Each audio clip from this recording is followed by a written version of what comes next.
Noong mga araw na iyon, si Moises ay bumaba na ng bundok, dala niya ang 2 tapyas ng batong kinasusulatan ng mga utos na ang Diyos mismo ang sumulat. Nang pabalik na sila, narinig ni Josue ang sigawan ng mga tao. Sinabi niya kay Moises, "Parang may digmaan sa kampo. Ang naririnig ko'y hindi sigaw ng tagumpay o ng pagkatalo, kundi awitan," sagot ni Moises. Nang sila'y malapit na sa kampo, nakita ni Moises ang guya at ang mga taong nagsasayawan. Dahil dito, nagalit siya. Ibinalibag niya sa paanan ng bundok ang mga tapyas na bato at ito'y nadurog. Kinuha niya ang guya at sinunog. Pagkatapos, dinurog niya ito ng pino saka ibinuhos sa tubig at ipinainom sa mga Israelita.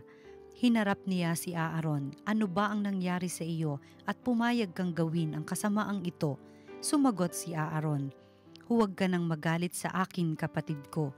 Alam mo naman kung gaano katigas ang kanilang ulo. Hindi ko sila mapigil sa paggawa ng kasamaang ito.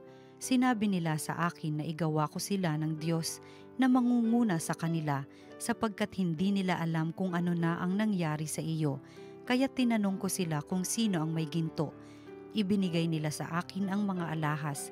Tinunaw ko sa apoy at lumabas ang guyang iyon." Kinabukasan, sinabi ni Moises sa mga tao, "Napakalaki ng nagawa ninyong kasalanan. Aahon ako ngayon sa bundok at makikipagkita sa Panginoon. Baka sakaling maihingi ko kayo ng tawad." Umahon nga sa bundok si Moises at dumaing sa Panginoon. Sinabi niya, "Napakalaking kasalanan ang nagawa ng mga tao. Gumawa sila ng Diyos-Diyos ang ginto. Ipinakikiusap ko pong patawarin na ninyo sila. Kung hindi ninyo sila mapatatawad, burahin na ninyo sa inyong aklat ang aking pangalan." Sumagot ang Panginoon, "Kung sino ang nagkasala sa akin ay siya kong buburahin sa aking aklat. Ngayon, pangunahan mo sila sa lugar na sinabi ko sa iyo at papatnubayan kayo ng aking anghel. Ngunit darating ang araw na parurusahan ko ang mga Israelita dahil sa kanilang mga kasalanan." Ang salita ng Diyos. Pasalamat tayo sa Diyos, kabutihan niya'y lubos. Sa may bundok ng Horeb, doon ay naghugis niyong gintong baka. Matapos mahugis, ang ginawa nila'y kanilang sinamba. Ang dakilang Diyos ay ipinagpalit sa Diyos na nilikha, sa Diyos na baka na ang kinakain ay damong sariwa. Pasalamat tayo sa Diyos, kabutihan niya'y lubos. Kanilang nilimot ang Panginoong Diyos, ang tagapagligtas, na yaong ginawa doon sa Ehipto'y kagilagilalas. Sa lupaing iyon ang ginawa niya'y tunay na himala. Sa dagat na tambo, yaong nasaksihan ay kahanga-hanga. Pasalamat tayo sa Diyos, kabutihan niya'y lubos. Ang pasya ng Diyos sa ginawa nila'y lipulin pagdaka. Agad na dumulog sa poon si Moises na magitan siya at hindi natuloy yaong kapasyahan na lipulin sila. Pasalamat tayo sa Diyos, kabutihan niya'y lubos. Ang mabuting balita ng Panginoon ayon kay San Mateo. Noong panahong iyon, isa na namang talinghaga ang inilahad ni Jesus sa mga tao.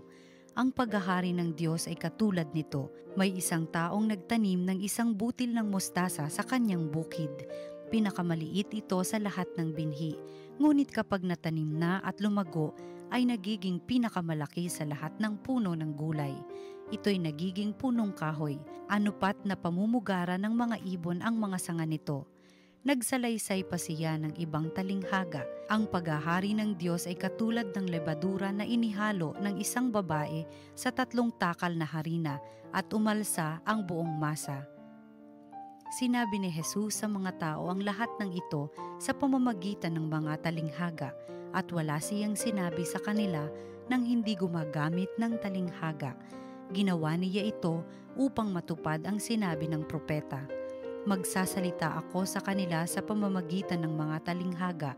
Ihahayag ko sa kanila ang mga bagay na nalilihim mula nang likhain ang sanlibutan. Ang mabuting balita ng Panginoon.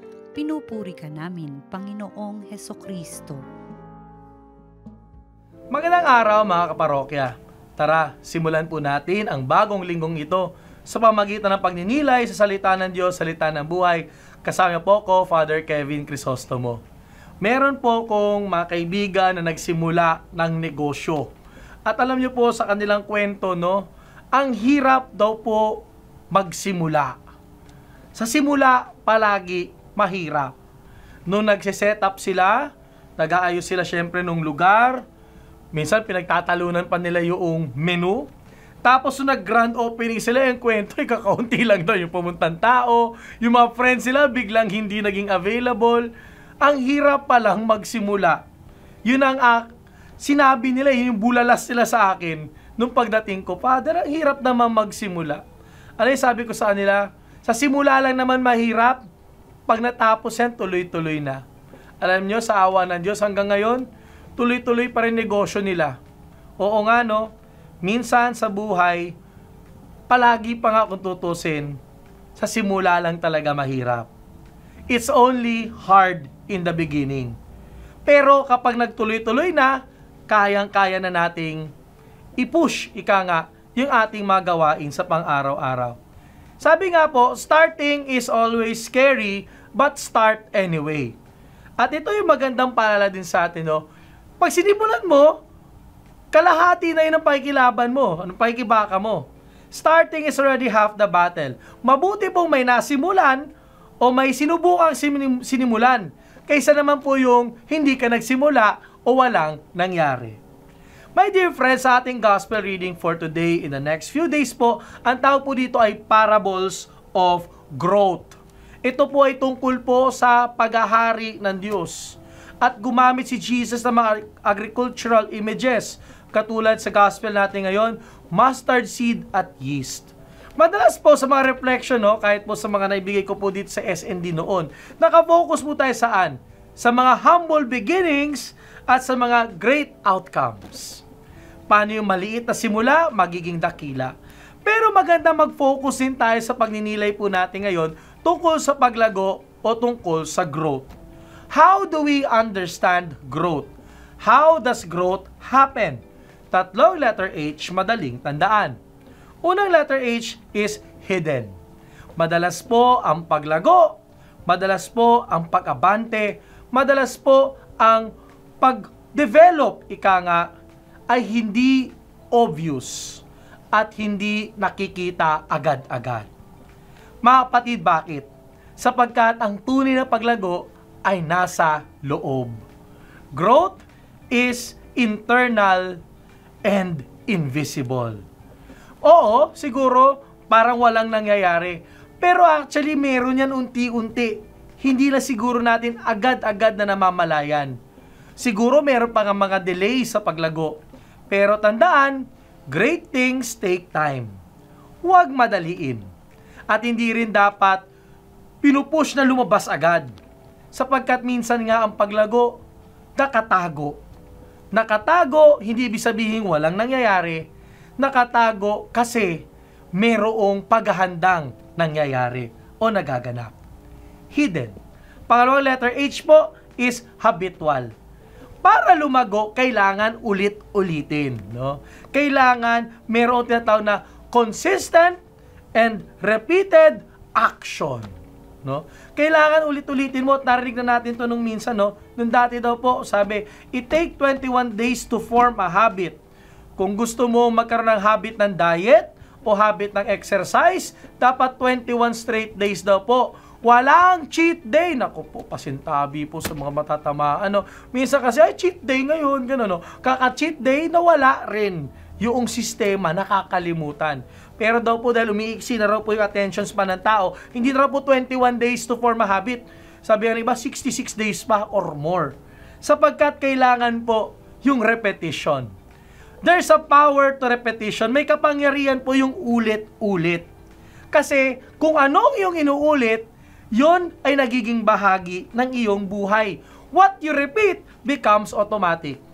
Shoutout sa aking shooting coach, si Coach Raymond Alan Bihis. Sabi po niya, yung iyong ginagawa na shooting motion, yung paano yung pwesto, yung release, yung follow through, yung dapat pwesto ng kamay kapag nagsushoot, tapos yung extension, dapat daw ito inuulit-ulit.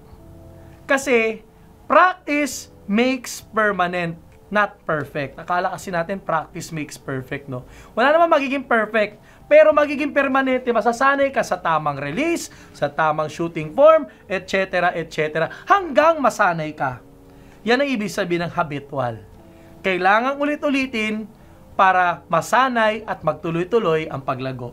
Which brings us to the third letter H, hopeful. Anong challenge natin? Paalala at paanyaya, ang paglago ay pagkilos ng Diyos. God is the ultimate growth giver. Siya ay nagbibigay talaga ng paglago. Sabi nga, di ba, gawin mo yung abot ng iyong makakaya. Gawin mo ang iyong best. Si Lord ang magper-perfect nito. God will perfect the work of our hands. Just keep doing your best. No? God, di ba may kasabihan yun? Do your best and God will do the rest. Oo nga naman. No? At siguro paalala din, sapagkat minsan sa growth may mga hadlang, may mga challenges. Sabi, and I quote, failure today does not mean there's no tomorrow. Kaya kung sakaling bumagsak ka, hindi pumasa, mayroong mga delay, huwag ka mag-alala. May bukas pa. May pagkakataong bibigay sa'yo palagi ang Panginoon. Tatlong H, madaling tandaan, lessons about growth. Hidden, habitual, hopeful. Patuloy tayo lumago at ang Diyos ang magbibigay ng kapunuan at kabuuan ng prosesong ating pinagdadaanan. Let me pray for you and pray over you. Panginoon Kristo, papasalamat po kami sa biyaya ng paglago. Alam namin, Panginoon, na Ikaw ay Diyos ng paglago at nais mo palagi hindi lang kami lumago, kundi kami ay mamunga at palaging nakaangkla, palaging nakaugat sa iyo. Basbasan niyo kaming lahat, Panginoon. Oo nga, mahirap palagi ang simula, pero sa iyong biyaya at grasya at sa aming pagsusumikap at pagpupunyagi, alam naming mamumunga ang lahat ng aming mga sinimulan at sa iyong tamang panahon at sa iyong tamang paggabay, ito ay mamumunga ng higit pa sa aming iniisip o inaakala. Bless nyo kaming lahat, Lord, sa bagong linggong ito. Hiling natin sa Kristo, kasama ng Espiritu Santo, magpasawalang hanggan. Amen. Salamat po sa ating pag-isa sa salita ng Diyos, salita ng buhay. Shout out sa lahat ng tinatawag nating startup. Ito yung mga uso ngayon, yung mga startup, no? Yung mga nagsisimula pala na maliit, no? Muli, don't be discouraged. Mahirap talaga magsimula. Pero tuloy-tuloy lang, no? Gawin yung habitual. Keep improving. At huwag tayong matakot na humingi ng tulong at gabay sa Diyos na siyang magbibigay talaga ng kabuuan sa ating pagsusumikap. Like us and follow us in our social media platforms, TV Maria Philippines. Watch, like, share, and inspire. God bless, and we'll see you soon.